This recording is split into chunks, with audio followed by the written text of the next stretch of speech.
So, ito yung design niya, guys. Maganda yung design niya. Maganda yung pagkamat niya, guys, dito sa taas, bandang itaas. Alright, guys, welcome back sa aking YouTube channel. At muli naman tayong nagbabalik. Ngayon, guys, mag-unbox tayo.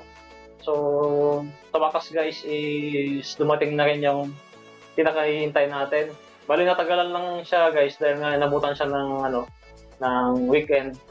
So, and guys, kanina is pinick up ko kanina kung saan ko in-address. So yun, sa wakas, guys, is dumating na siya. So bago natin umpisan, guys, ay kung bago ka pa lang sa aking channel, ay inaanyayahan kita mag-subscribe at i-hit mo na rin ang notification bell para maging updated ka kung may video pa tayo na i-upload. So nag-upload tayo dito, guys, ng unboxing. Nire-review na rin natin siya from Shopee. So wala tayong ibang binibilan kundi Shopee. Baka naman Shopee. So ayun, guys, hindi ko na mabilang kung ilan na yung nabili ko sa Shopee. Pero lahat ng binibili kong mga o ina-unbox ko yung mga kinakabit natin sa motorcycle natin is binibili o in-order ko sa Shopee. At yun. Tapos syempre na gumagawa din tayo ng mga DIY. Yung mga kinakabit natin sa ating motorsiklo na Shogun Pro. So yun ang pinaka sentro ng ating pagbablog. So dahil sa aking Shogun Pro na 2016 model, kaya ako ginagawa tong vlogging. Doon din nag-umpisa hanggang sa naging motovlogging. Tapos naging travel vlogs. So yun, guys, yung mga in-upload ko dito, travel vlogs, motovlogging, DIY, unboxing, reviews. So yun, guys, ang mga kino-content natin dito.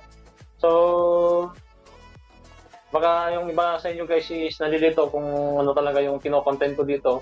So yun, guys, para malinaw lang. So yun, bago natin umpisahan ay mag-i-intro muna tayo.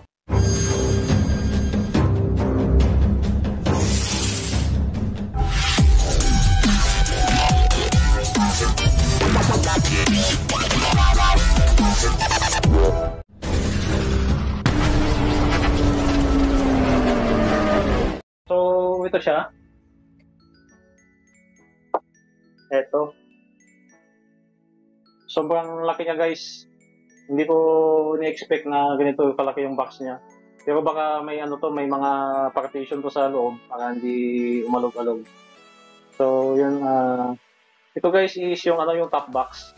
So meron naman na akong top box, guys. Kaso nalilitan ako sa capacity ng top box ko dahil 32 liters lang siya. Kasi pag nagbibiyaya ako, guys, o gumagawa ako ng content, bumibiyaya ako sa iba't ibang lugar. So kung saan yung mapagkasunduan namin ng tropa ko.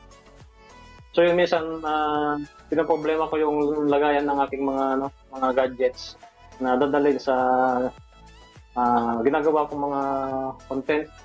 So yun, guys, nag-order ako ng malaki. Kung di ako nagkakamali, 46 liters yung yung laki niya. Tapos sec din yung ginawa natin, guys. Subukan na kasi yung sec at maganda yung quality niya talaga. So yun, itong sec na to, guys, is bagong modelo siya. Ewan ko kung bago pa lang sa inyo to, kasi ngayon ko lang siya nakita. Kaya napa-order ako at gusto ko yung design niya.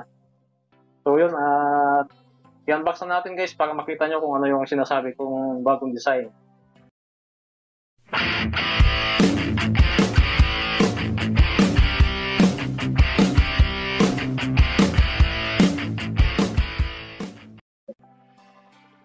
Yun, no?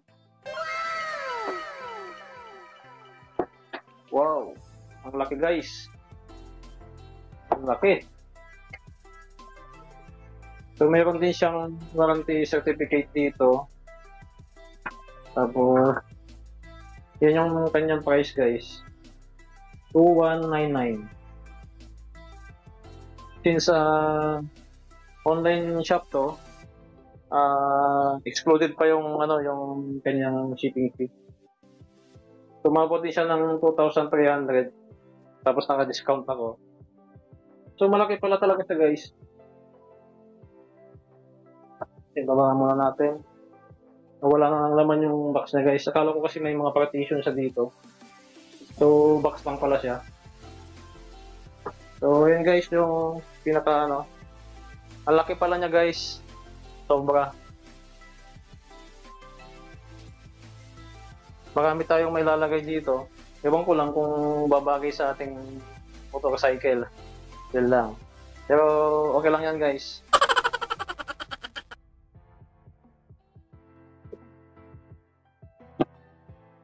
So ito yung design niya guys. Maganda yung design niya.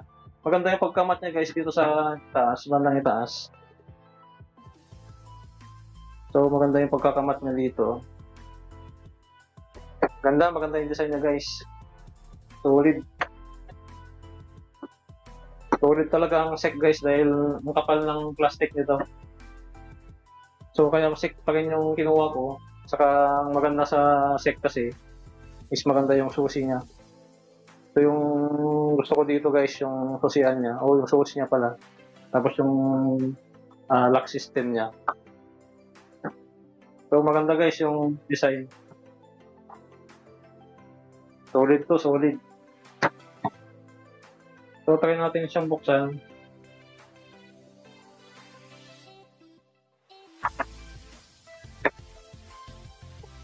So ganun pa rin guys yung sa dati. Kung sino pala yung hindi nakakapanood pa nung review natin o yung in-unbox natin yung sa nating top box, yung 32 liters, is ililink ko dyan din sa description box guys para mapag-compare nyo rin kung ano yung mga comparison nila nung una saka ngayon. Pero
ayun guys, sobrang sulit. Tapos pag hinawakan mo yung yung pinaka uh, takip niya, sobrang bigat niya guys, mabigat siya. Talagang feel mo yung yung pagiging sturdy niya. Ayun no. Pag angat mo pa lang talagang ramdam mo yung yung kapal ng plastic niya. Ibang kapal guys.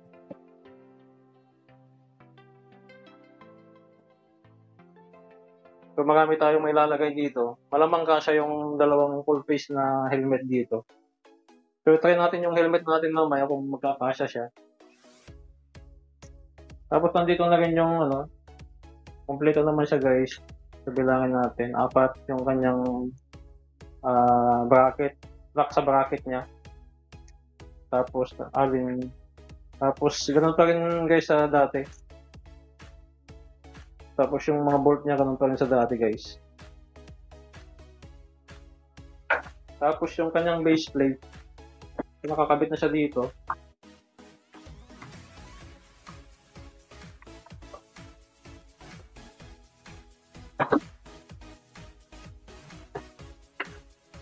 So gaya pa rin siya ng dati guys. Bakal pa rin siya.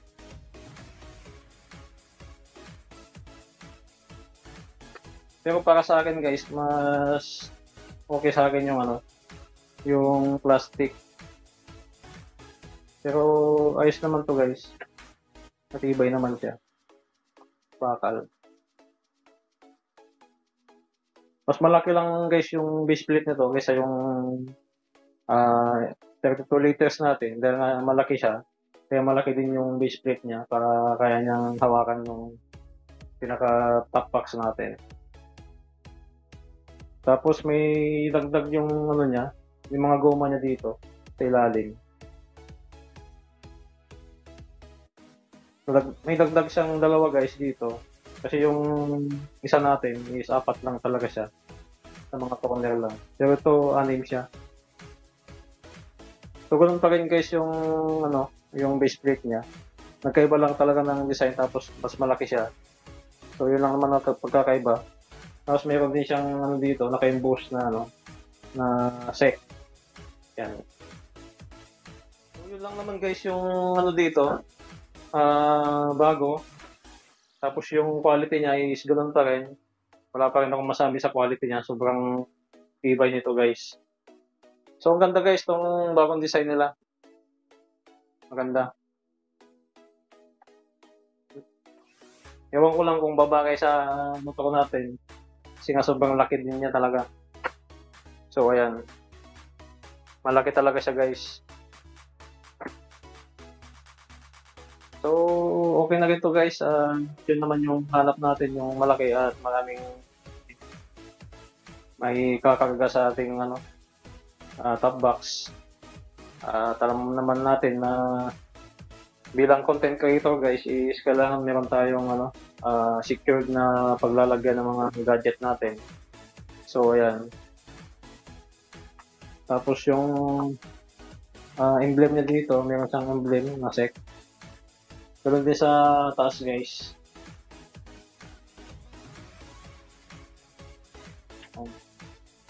Ganun pa rin yung design niya. Ito, ganun pa rin siya guys sa dati. Yung backrest niya. Pero hindi ito ano guys hindi ito kutsyon o foam. Ano lang siya. Parang plastic din siya na ano na leather. Ito lang naman ang nabago guys kung taas nito. Yung design niya sa taas tong may X. So yun, i-compare natin guys sa ano sa dati natin. So tanggalin natin sa motor at tingnan natin yung diferensya niya. So, ito guys yung ano, luma natin. Goods pa rin siya guys. Since nung nabili natin, yun nga lang, may nagkaroon lang ng mga gas-gas yung mga ibang part niya. Tapos kung napapansin nyo is medyo ano yung kulay. Marumi lang yan guys. So yung loob niya, ganoon pa rin, matibay talaga siya. Makapal talaga yung pagka-plastic niya guys. 32 liters lang to. Tapos dinikitan ko lang siya ng ano, ng reflectorize para kita tayo sa likod lalo sa gabi. So yung difference niya.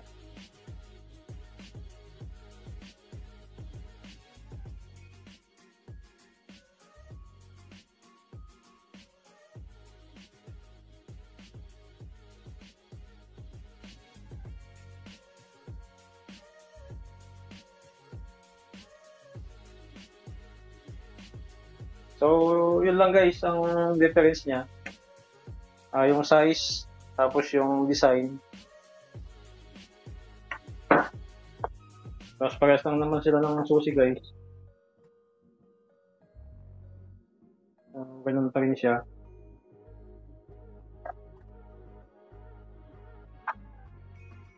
So, yun, papalitan na natin to. Kung hindi ako nagkakamali guys, nasa 2 taon na rin to. Quality pa rin talaga siya guys, para sa akin. So yun guys, ikakabit na natin sa motor natin para makita na natin kung maganda sa tingnan sa ating motor.